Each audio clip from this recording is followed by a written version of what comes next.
जय जगन्नाथ सांग मैंने आज सकाल आरंभ हुए गरमा गरम नास्तारू आउ कपे क्षीर चारू सांग मैंने आज आम पाख गाँव में गोटे क्रिकेट टूर्नामेंट अनुष्ठित होता तो आम गाँ पिला मिसी 150 आदा कर एंट्री फी दे खेलिया जाइलु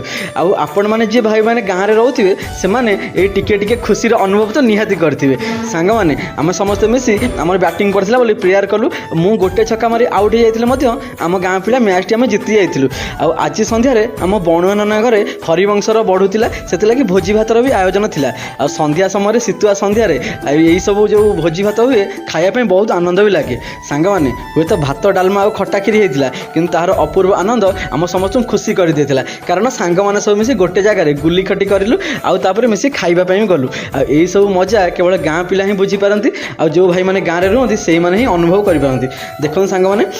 आम पिका ये देखो पानी दौर आ तार हस तो कहले न सर 1,00,000 टंकिया हसटा तार।